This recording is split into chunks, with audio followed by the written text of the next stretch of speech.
Bonsoir, entrons ensemble dans le temps du débat, comme tous les soirs sur France Culture, désormais entre 18h20 et 19h.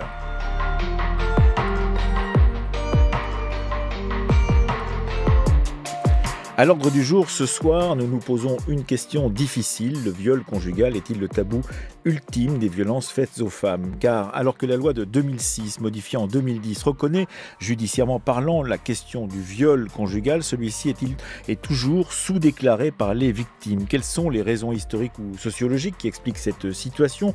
Comment chercheurs, médecins, personnels de santé peuvent-ils s'approcher de cette réalité sociale longtemps négligée? C'est ce que nous verrons avec nos trois invités ce soir. Une historienne, un médecin légiste et une juriste qui tous les trois ont travaillé sur les rapports de sexe et les violences qui en sont issues, en particulier dans le cadre très spécifique du couple. Patrick Chariot sera avec nous, il est médecin légiste, il a dirigé un livre collectif à paraître dans 3 semaines désormais sur le viol conjugal aux éditions du CNRS. Audrey Larsonville est avec nous, elle est professeure de droit pénal à Paris-Nanterre, elle est co-auteure de la loi pénale et le sexe aux presses universitaires de Nancy et de Les viols dans la chaîne pénale. Et Sylvie Stenberg est également avec nous, elle est historienne, directrice d'études à l'école des études en sciences sociales.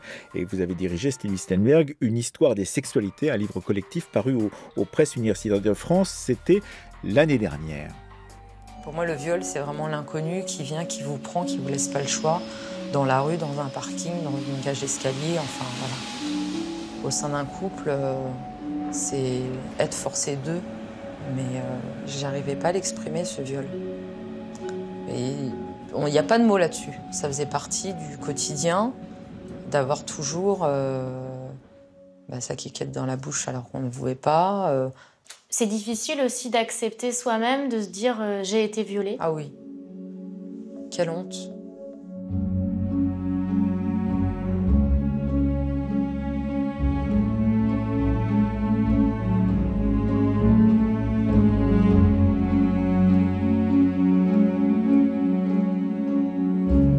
Un extrait d'Envoyé spécial, c'était en mars 2017 au moment du procès en appel de son ex-compagnon Vanessa, victime de viol conjugal, témoignait donc pour Envoyé spécial et son compagnon était également poursuivi par 2 autres femmes. C'est un témoignage que vous pouvez recueillir souvent. Patrick Chariot, vous êtes médecin légiste, vous avez donc dirigé un livre collectif à paraître d'ici peu de temps sur la question du viol conjugal. Vous vous trouvez confronté justement à cette question, en particulier avec ce terme de honte qui est utilisé par Vanessa dans ce témoignage recueilli par Envoyé spécial. Oui, en effet, c'est tout à fait représentatif de ce qu'on rencontre quotidiennement. Et la honte et la difficulté de parler de ces situations, elle met mal à l'aise en fait l'ensemble des acteurs. C'est-à-dire qu'à la fois les professionnels, que ce soit les professionnels du droit, les policiers, les magistrats qui auraient à traiter de ces affaires, mais aussi les professionnels de santé. C'est beaucoup plus simple d'avoir une victime à identifier, d'avoir des empreintes génétiques à faire parler, que dans ce qui est indicible, ce qui ne devrait pas exister. Et ce qui ne devrait pas exister, finalement, parfois ça n'existe pas, puisqu'on n'en parle pas, et donc ça n'existe pas, et c'est le viol conjugal. Audrey Larsonville, je rappelle que vous êtes professeur de droit pénal à Nanterre, et que vous êtes co-auteur en particulier de Les viols dans la chaîne pénale. Cette question du viol conjugal en matière justement de droit pénal, c'est quelque chose qui est arrivé tard dans la perception justement de ce qu'étaient les viols et la spécificité du viol conjugal? Oui, c'est arrivé relativement tardivement. La loi sur le viol, elle date de 1980. Et dès 1980... Monique Pelletier, à l'époque, ministre des Droits de la Femme, qui a mis en place. Exactement. Et dès 1980, en réalité, la nouvelle définition permettait de s'appliquer au viol conjugal, mais elle a été totalement occultée par la jurisprudence, par la chambre criminelle. Et les premières hypothèses de viol conjugal qui va être, la première hypothèse qui a été reconnue en jurisprudence, c'est 1992. Donc pour les juges, ça a été quand même assez tardif.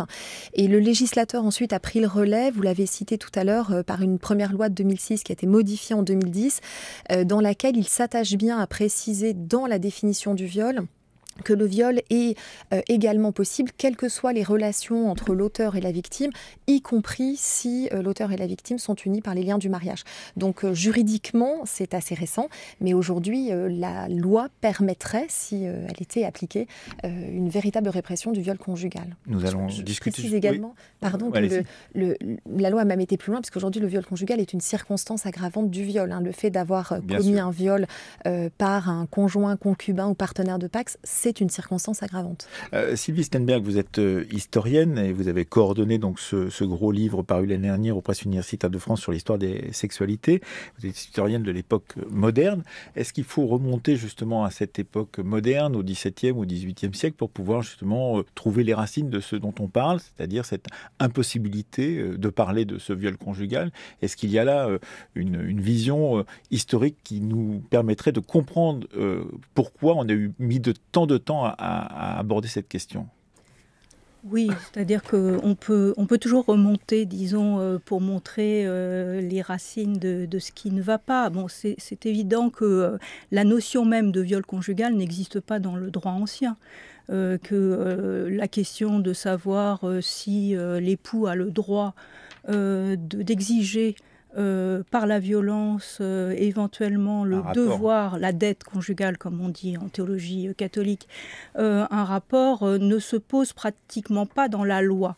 Maintenant, la théologie catholique elle-même a quand même travaillé sur cette notion de dette conjugale. D'abord, c'est une dette qui est réciproque, et ensuite, elle a travaillé sur une casuistique qui fait que dans les manuels de confesseurs, même très anciens, le fait de violer sa femme est quand même n'est pas permis.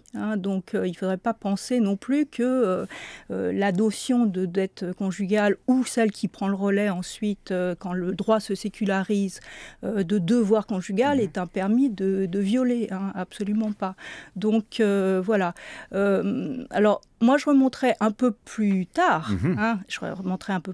pour dire que la conscience qu'il existe un viol conjugal, que ça peut exister, n'est pas une conscience récente.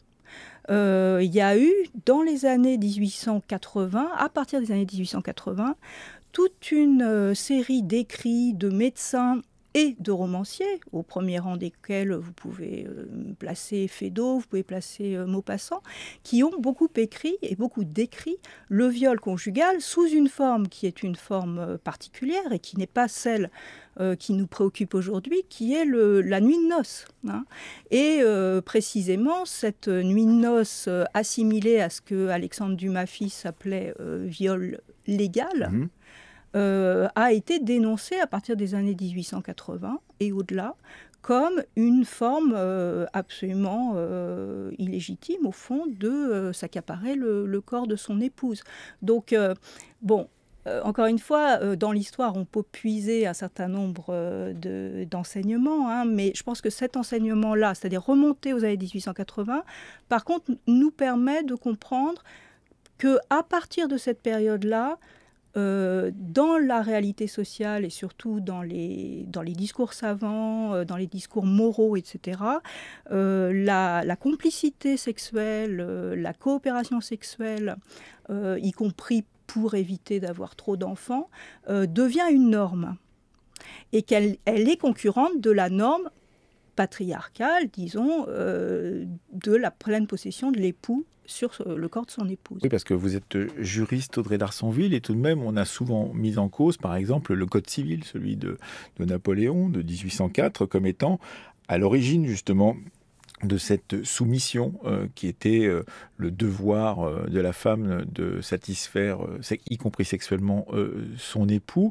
Mais on s'aperçoit aussi que tout au long du 19e siècle, comme vient de le dire Sylvie Stenberg, eh bien, il y a des nuances, il y a même des juristes, il y a même des magistrats qui vont aller à l'encontre de ce jugement-là et qui vont mettre en place des possibilités pour reconnaître ce qui se passe véritablement au sein d'un couple. Oui, alors c'est d'autant plus vrai à partir de l'instauration du droit au divorce, puisque dès lors que le divorce devient légal, il est évident que cette idée du devoir conjugal ne peut plus devenir un frein à la répression du viol conjugal, puisque si un des époux ne consent pas aux relations sexuelles, il n'y a évidemment aucune autorisation de forcer un consentement, et il y a une possibilité qui est de faire dissoudre les liens du mariage. Donc ce qui est très compliqué, c'est qu'on a toujours associé, ou en tout cas la difficulté dans la lutte contre le viol conjugal est liée à cette idée qui reste très prégnante qu'il reste un devoir conjugal. Mais à aucun moment le Code civil n'autorise à contraindre un consentement qui n'a pas été donné par le conjoint. Idée d'ailleurs qui est présente aussi dans la tête parfois des victimes que vous croisez, Patrick Chariot, en tant que médecin légiste, puisque elles-mêmes peuvent dire le viol c'est dehors, c'est quelqu'un qu'on ne connaît pas. Moi je ne savais pas. Je ne savais pas que ce qui était en train de m'arriver, dit l'une d'entre elles, eh bien c'était un viol, alors que ça se passait au sein de mon propre couple. Voilà, ça arrive fréquemment quand on reçoit des personnes qui ont choisi ou qui ont pu enfin parler de violences physiques, donc extragénitales, disons, qu'elles subissent. Et il faut qu'on leur pose nous-mêmes la question, mais est-ce qu'il y a eu aussi des rapports contraints ? Et là, elles n'en parlent pas spontanément, et c'est si on va chercher, disons, cette information que on dit oui, et sans pour autant qu'elles puissent dénommer ça un viol, même si on leur explique. Et donc après, il y a un travail qui est à faire aussi. Quand vous parlez de travail, c'est véritablement un travail où il faut aller chercher la parole de la victime, peut-être encore plus loin que pour d'autres cas de viol, par exemple, parce que justement, elle a parfois intégré toutes ces données qui sont des données qui se trimballent dans l'imaginaire collectif. Il faut passer au-delà de cet imaginaire collectif, qui d'ailleurs est le même imaginaire qui fait que policiers, gendarmes ou parfois jurés, lorsque ces questions arrivent devant un tribunal d'assises, eh bien, peuvent dire mais est-ce que c'est vraiment un viol, etc., etc. Voilà, et ça concourt à cette invisibilité. À la fois l'invisibilité, elle tient au lieu habituel, c'est-à-dire un lieu privé où personne n'accède à part les deux protagonistes. Et puis le fait que dans la majorité des viols, il n'y a pas de signes, de lésions traumatiques visibles, et que donc un viol conjugal qui va être à peu près visible pour la justice, ça sera le viol conjugal accompagné de violences physiques corporelles. Et donc là, ça devient plus facile à traiter pour un policier, pour un magistrat, parce que c'est plus facile à comprendre, et y compris aussi pour un professionnel de santé. Sylvie Stenberg, c'est une question d'ailleurs qui s'est toujours posée, puisqu'au XIXe siècle, on voit des magistrats, des publicistes, des essayistes qui disent mais est-ce que la justice va pouvoir se mettre au bord du lit à l'endroit où elle n'a pas à être, puisque c'est un domaine privé, Sylvie Stenberg? Oui, c'est un domaine privé et c'est surtout, et ça je pense que c'est une notion qu'on a peut-être oubliée depuis les grandes réformes des années 1970 et précisément la réforme du Code civil, c'est que la sexualité conjugale, c'est une sexualité légitime. Elle est légitime, donc à l'intérieur de cette sexualité conjugale, il y a des bornes à ne pas franchir qui sont plutôt... disons du domaine du confesseur, du directeur de conscience, éventuellement de la famille, mais pas forcément du magistrat.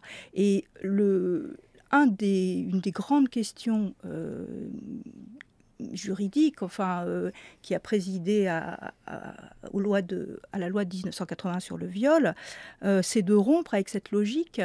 Le viol est lié à une sexualité illégitime. Et en fait... C'est d'instaurer cette nouvelle façon de voir... Une nouvelle façon de voir.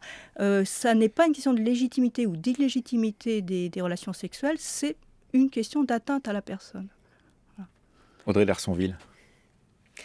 Simplement pour revenir sur le caractère invisible du viol conjugal, ce qui est aussi assez paradoxal, c'est qu'aujourd'hui, toutes les études le démontrent, les violences sexuelles, elles sont très majoritairement commises par le cercle restreint, c'est-à-dire le cercle familial.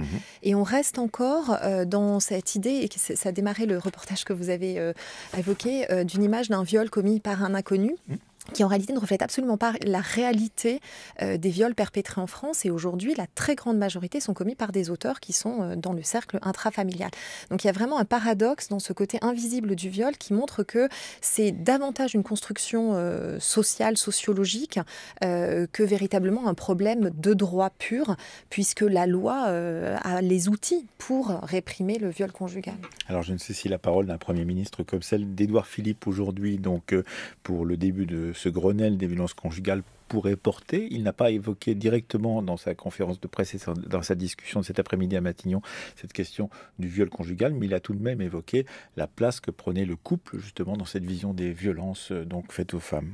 Les violences conjugales, ce ne sont pas des disputes de couple où les torts seraient partagés. C'est bien souvent un processus d'emprise sexiste, tellement ancré dans nos mentalités et dans nos pratiques, que certains hommes, se sont habitués à une forme d'impunité. Je ne croyais pas avoir à dire cette phrase un jour, dans une grande démocratie comme la nôtre, au pays des Lumières. Mais certains hommes n'arrivent pas encore à supporter que leur compagne existe autrement que pour eux. L'empreinte et l'emprise sexiste, c'est quelque chose de très important que de penser en termes d'emprise, justement, Patrick Chariot. Oui, le processus d'emprise est un élément important dans la compréhension du phénomène des violences conjugales dont le viol fait partie. C'est-à-dire que c'est un élément qui va majorer l'emprise. C'est-à-dire que il y a les violences physiques, la contrainte économique, et puis pour asseoir une domination dans certaines situations, pas toutes bien sûr, cette emprise inclut la sphère sexuelle. Oui, parce que dans votre livre, Claire Colder, qui contribue à ce livre sur les violences conjugales qui va sortir d'ici 3 semaines aux éditions du CNRS, dit que le viol conjugal a cette particularité de nier l'autre en tant que sujet et pas simplement comme assouvissement des pulsions, c'est-à-dire que l'idée même que ce sujet appartient complètement à celui qui domine à l'intérieur du couple est quelque chose de très présent. Est-ce que vous êtes d'accord, Audrey Larson-Ville, avec cette idée ? Alors, tout à fait. C'est d'ailleurs c'est la logique de la loi de 1980, d'ailleurs, sur le viol et pas uniquement sur le viol conjugal, puisque la logique de l'infraction de viol, ça n'est pas de sanctionner ce qu'on pourrait penser une atteinte à l'intégrité, mais c'est d'abord de sanctionner une atteinte à la liberté sexuelle, c'est-à-dire à la liberté de consentir. Donc, c'est vraiment une atteinte qui est une atteinte au droit de la personnalité avant d'être, ce qui n'exclut pas évidemment, mais avant d'être une atteinte à l'intégrité physique. Et cette question du consentement, on peut la faire remonter historiquement assez loin pour pouvoir comprendre justement comment elle est mise en place et comment elle permet pendant longtemps à certains hommes de dominer à l'intérieur du couple leur compagne. Ah, ça, c'est une question extrêmement difficile que vous posez. Extrêmement difficile parce extrêmement difficile parce qu'il y a une polysémie totale du mot consentement. Et consentement, si je remonte assez loin, consentement, ça renvoie à consentement mutuel. Et consentement mutuel, c'est la promesse mutuelle que se font les époux d'avoir vie commune. Et ce consentement mutuel, il est au départ de leur relation. Ce qui explique qu'il est au départ et il vaut pour la vie. Dans une perspective d'indissolubilité du mariage chrétien, il vaut pour la vie. Et donc ça, c'est quelque chose qui est à l'arrière-plan, certainement, mais il faudrait le travailler, bien sûr, à l'arrière-plan de cette idée que c'est difficile de qualifier un viol commis à l'intérieur d'un couple de viol, précisément, parce que le consentement, il se fait pour la vie, il se fait par promesse mutuelle et c'est un sacrement en plus. Donc, pour toute une partie, disons, pour une grande partie de l'histoire et pour une partie de nos contemporains qui sont engagés dans ce genre de lien, c'est une acception du consentement. Et après, il y a d'autres acceptions du consentement qui coexistent avec celui-là, y compris dans le droit ancien. Donc, le viol, c'est effectivement une violation du consentement de la personne, dans un autre sens. Et puis, il y a des acceptions que je dirais plus libérales et plus subjectives du consentement, qui valent pour un acte précis. Bon, c'est un peu le principe de la loi suédoise, suivant laquelle on doit absolument consentir à chaque acte sexuel. Voilà. Donc, à chaque phase de l'acte sexuel. Et au départ de chaque acte sexuel pour éviter les abus, les viols, etc. Et donc, on navigue entre des acceptions différentes. De ce mot consentement. De ce mot, oui. Oui, Patrick Chariot.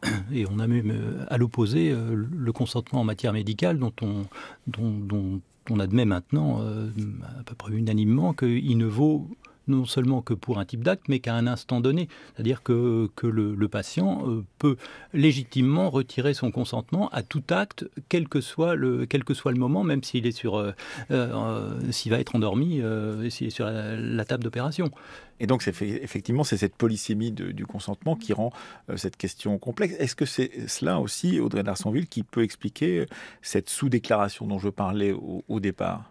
Alors, je ne suis pas certaine que ça puisse expliquer en droit la sous-déclaration, puisqu'en fait, le droit n'a connaissance du viol conjugal que quand il a été déclaré. Bien sûr. Donc, mais par contre, il est très clairement au cœur de la difficulté à poursuivre et à condamner le viol conjugal, parce que l'infraction de viol suppose de démontrer le défaut de consentement. Or, dans la relation conjugale, le défaut de consentement va s'avérer plus compliqué à démontrer, et c'est ce que vous avez rappelé tout à l'heure. Lorsque le viol est accompagné de violences physique, le défaut de consentement est assez facilement établi, mais lorsqu'il est, et c'est la plupart du temps ce qui se passe, lorsqu'il est utilisé par le biais de la contrainte morale, elle est, en termes de preuves, difficile à établir. Et dans un couple, elle l'est encore plus en raison justement de ce postulat initial qui était un consentement qui avait été donné au départ de la relation. France Culture, le temps du débat, Emmanuel Laurentin. Le temps du débat ce soir entre 18h20 et 19h sur France Culture traite d'une question difficile. Le viol conjugal est-il le tabou ultime des violences faites aux femmes ? Quand on lit les témoignages que vous avez recueillis dans cette longue enquête que vous avez commencée en 2008, je crois, à Bondy, où vous êtes en tant que médecin légiste, Patrick Chariot, et qui continue encore aujourd'hui, quand on lit ces témoignages de femmes qui sont parfois surprises elles-mêmes de faire ce pas et d'avouer qu'elles ont subi un viol conjugal, on est très écœuré par ce qui se passe, parce qu'on voit effectivement la façon dont l'emprise dont on parlait tout à l'heure se met en place à l'intérieur d'un couple, et dont il est si difficile de sortir parce que les voisins, parce que la famille, parce que le candidaton, parce qu'on a justement donné son consentement au tout départ à cette relation il y a déjà très longtemps, et on n'arrive pas à en sortir, Patrick Chariot. Oui, en effet. Donc vous pourriez continuer la liste parce que l'entourage, parce que les voisins, parce que la police, parce que le médecin ou le psychologue à qui on en parlera, est-ce qu'il va comprendre ? On comprend déjà pas forcément soi-même ce qui se passe, à part qu'on est perdu.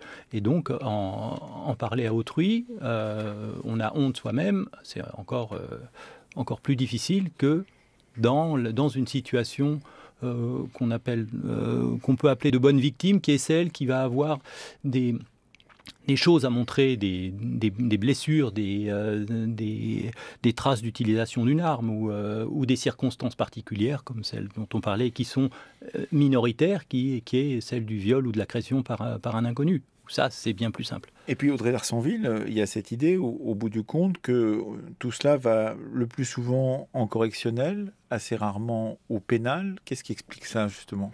Alors, le correctionnel, c'est le pénal, quand même. Oui, mais...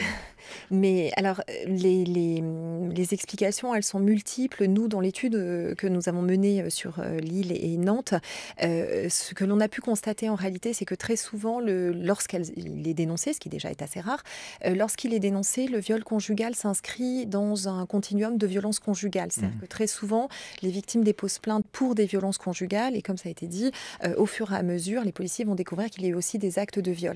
Et la plupart du temps, la justice va tout traiter sous la qualification de violence conjugale, et le viol disparaît en réalité sous cette qualification. Alors, ce qui est très problématique parce que, sauf violence extrêmement violente ayant entraîné des préjudices très très lourds pour les victimes, la plupart du temps les violences ce sont des délits donc qui relèvent du tribunal correctionnel, alors que le viol est un crime et relève normalement de la cour d'assises. Donc en dissimulant le viol parmi toutes les violences et en le faisant passer comme une violence, en tout cas comme une autre violence parmi les violences, eh bien ça permet tout simplement de le correctionnaliser et ça ne lui donne pas son véritable seuil de gravité qui est dans la loi un crime et qui n'est pas un délit. Donc c'est souvent le processus que nous on a pu observer dans les dossiers. Et quand on mène un travail de recherche, comme vous le faites avec les chercheurs et chercheuses qui sont dans ce livre sur le viol conjugal, Patrick Chariot, un travail de recherche nécesse justement de distinguer, de comprendre comment ça se passe à l'intérieur d'un couple, par exemple, encore formé d'un ex-conjoint qui a quitté le domicile conjugal, mais qui revient parfois pour violer son ex-compagne, entre concubins et non pas entre hommes et femmes mariés, etc., etc. Tout cela, ça doit être difficile, étant donné le peu de représentation, le peu de nombre de gens qui déclarent, de finir par faire des catégorisations, en l'occurrence, que vous faites dans le livre collectif que vous allez diriger, Patrick Chariot. En fait, le point de départ était pratiquement judiciaire et juridique, le point de départ de cette étude, c'est-à-dire qu'on voyait bien qu'il y avait, au sens de la loi, un viol aggravé, le viol conjugal, au sens de la pratique judiciaire, un viol qui ressemblait à un viol atténué. Et donc, le point de départ de l'étude, ça a été de faire la part des choses. Est-ce qu'on aurait des raisons médicales ou psychologiques ou en termes de réaction sociale? Est-ce qu'on aurait des raisons de considérer que le viol conjugal est un viol atténué? Et ce qu'on a trouvé dans cette étude, qui se confirme là au fil des années très, très largement, c'est qu'on n'a aucun signe de gravité moindre dans les viols conjugaux que dans les autres viols. Il y a plus souvent des violences physiques extragénitales, des violences répétées, des conséquences psychologiques extrêmement graves, des réactions sociales perçues très négativement. Et donc, on n'a aucune raison médicale, psychologique ou sociale, en termes de réactions sociales perçues, de considérer que le viol conjugal est un viol atténué. Et en revanche, qui devrait bien être considéré comme un viol aggravé. Et pourtant, il y a eu des campagnes qui ont été lancées en 2011. Par exemple, la campagne du collectif des féministes contre le viol avait lancé une première campagne télévisée sur ce viol conjugal. On écoute. Une femme, elle doit répondre à toutes les envies de son mari. C'est ça le devoir conjugal. Et puis elle peut rien dire, avec les enfants qui dorment à côté. Ou elle irait se plaindre. J'ai été violée par mon mari. T'imagines? Une femme sans son mari. C'est rien. Et le sexe, c'est humain. Alors c'est où il veut. Quand il veut. Ne laissez plus votre conjoint s'exprimer à votre place. Le viol conjugal est un crime. 0800 05 95 95. Nous pouvons vous aider.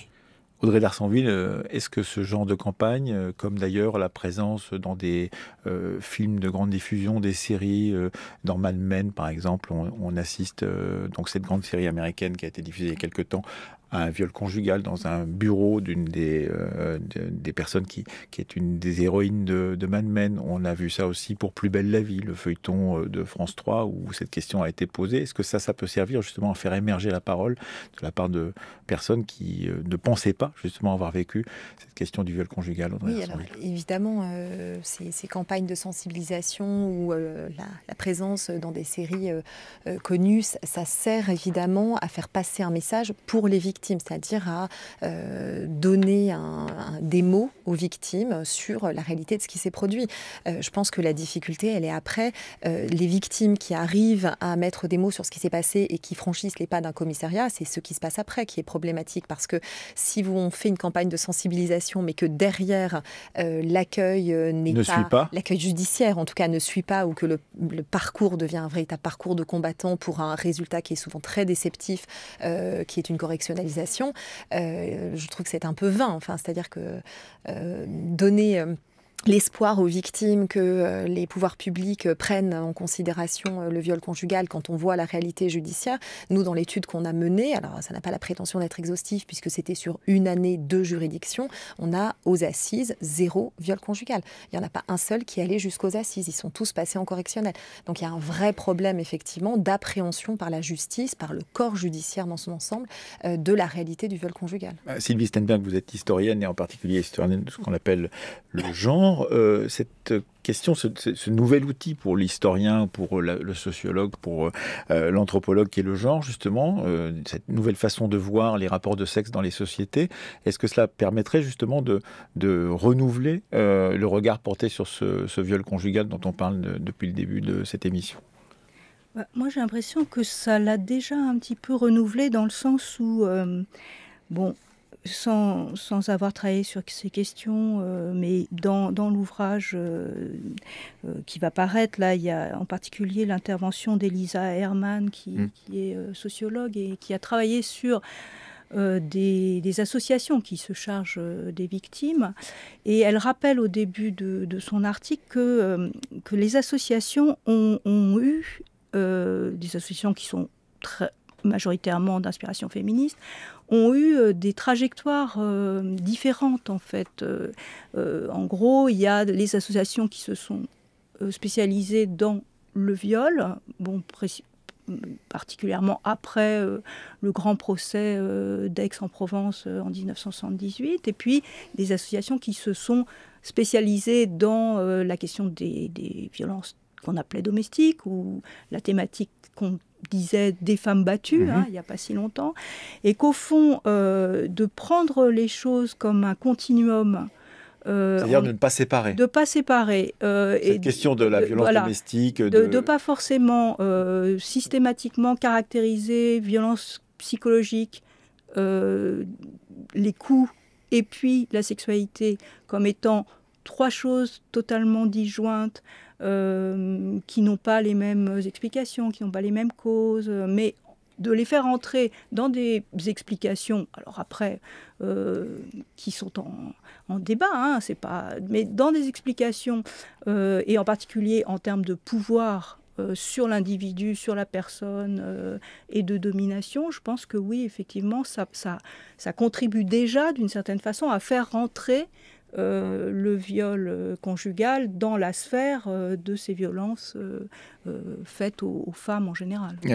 Dans votre livre collectif que vous avez dirigé, Patrick Chariot, qui paraîtra d'ici peu aux éditions du CNRS, il y a un article spécifique sur la question des violences à l'intérieur du couple homosexuel. Alors c'est encore plus difficile à percevoir, dites-vous, parce que le nombre de cas est encore moindre de cas déclarés est encore moindre que celui du viol conjugal hétérosexuel, mais néanmoins, ça vaut la peine de se pencher sur ce cas spécifique, dites-vous. Oui, l'intérêt aussi de consacrer un ouvrage à cette question, c'est d'éclairer ce que personne ne souhaite voir. Donc, de distinguer les violences sexuelles dans le couple homosexuel, de distinguer les violences par ex-conjoint des violences par conjoint actuel, ça permet il nous semble que ça permet de sensibiliser l'ensemble des acteurs aux formes que peut prendre ce viol conjugal. Et j'irai plus loin que l'intervention précédente, c'est-à-dire qu'il y a aussi une sensibilisation, certes, des victimes potentielles ou auteurs potentiels, mais aussi des professionnels de santé. C'est-à-dire que quand on intervient... Je rappelle que vous êtes vous-même médecin légiste et que vous travaillez à la fac de médecine de Bobigny. Quand on intervient devant des étudiants en médecine et qu'on leur parle du viol conjugal, leur première réaction, c'est aussi de dire « Ah bon, mais ça existe ça ?» Et donc, ce sont les futurs intervenants de première ligne auxquels auront affaire les personnes victimes de ces actes. Et donc, parmi les professionnels de la justice, c'est la même chose? Est-ce qu'il y a la même réaction quand on enseigne à des jeunes juristes? Ah bon, ça existe ça? Oui, c'est exactement la même réaction pour le public étudiant juriste, ce qui révèle très clairement qu'il y a un besoin d'information et de connaissances qui est extrêmement important, et notamment alors, pour la formation des médecins et pour la formation nous à la fac de droit, on forme quand même de futurs magistrats, policiers, avocats, et donc la formation est absolument indispensable sur ces questions-là. Et qu'est-ce que vous leur dites justement pour leur faire prendre conscience que cette question est une question importante, qu'il faut la rehausser dans leur propre formation, parce qu'ils auront affaire justement à de plus en plus de déclarations, à de plus en plus de femmes et parfois d'hommes qui viendront devant eux pour pouvoir parler de ces questions-là. C'est exactement ça, c'est-à-dire que de façon plus générale sur toutes les violences sexuelles, la problématique aujourd'hui, elle est que c'est devenu un contentieux de masse, c'est-à-dire que devant les juridictions pénales, c'est aujourd'hui un des contentieux les plus importants. Donc quelle que soit la sphère professionnelle dans le monde judiciaire dans laquelle ils se trouveront, ils seront confrontés massivement à cette question. Donc il faut impérativement se former à ces questions-là.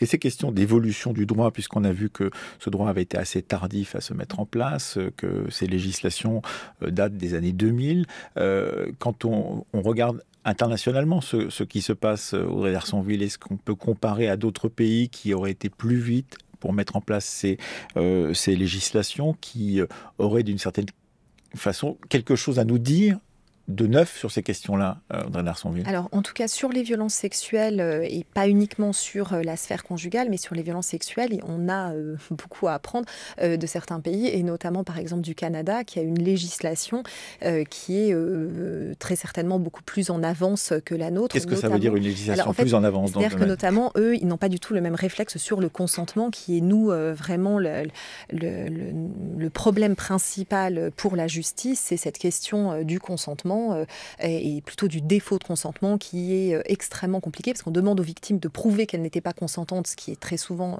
absolument impossible, alors que le Canada a une approche qui est tout à fait différente, puisque l'approche est celle que c'est l'auteur qui doit prouver que la victime était consentante. Donc ça change totalement la logique, la démarche est totalement différente, mais je suppose que c'est aussi lié à une évolution de la société canadienne qui n'est pas la même que la nôtre, et qui est beaucoup plus sensibilisée notamment aux droits des femmes depuis plus longtemps, et plus, je pense, plus avancée que nous sur ces questions-là.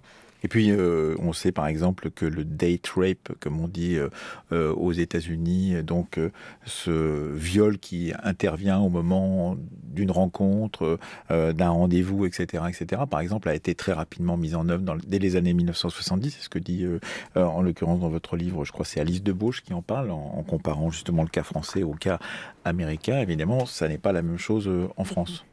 Patrick Chariot. Oui, on souffre de l'absence d'une expression comme le date rape en français, parce qu'elle est très parlante, et elle met en avant justement... Donc le date, c'est le rendez-vous? Oui, le rendez-vous elle met en avant la grande place du viol par une personne connue.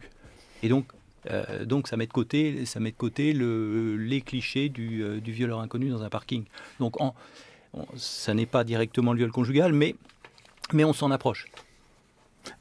Sylvie Stenberg, sur ces questions, la recherche avance, on l'a compris, en termes juridiques, en termes médicaux aussi. Est-ce que en histoire, par exemple, il y a des travaux qui sont en train d'être mis en œuvre dans cette perspective d'histoire du genre en particulier, pour pouvoir approcher ces questions-là, comme ceux de Victoria Vanneau, qui d'ailleurs intervient dans le livre dirigé par Patrick Chariot, qui a écrit La paix des ménages.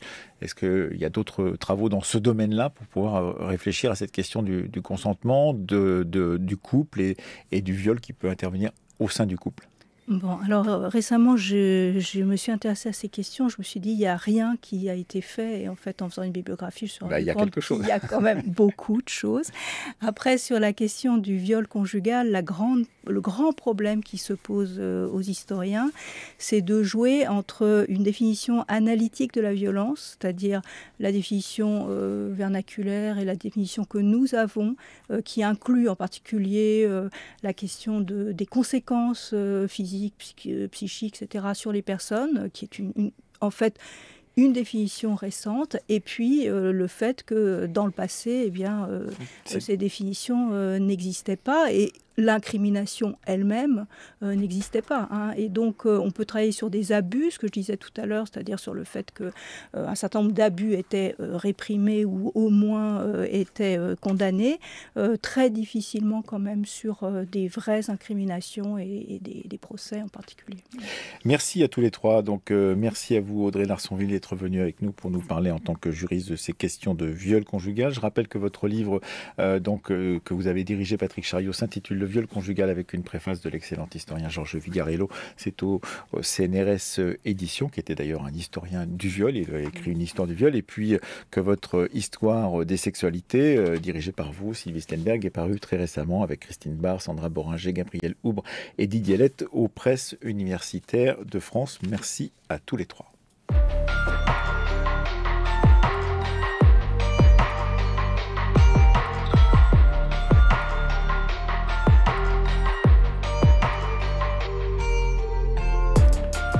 C'était le temps du débat. Remerciements à toute notre équipe, Chloé Cambrelin, Fanny Richer, Rémi Baye, Hugo Boursier et Louise André. À la technique aujourd'hui, Pascal Baudin, à la réalisation, Marie-Laure Ciboulet.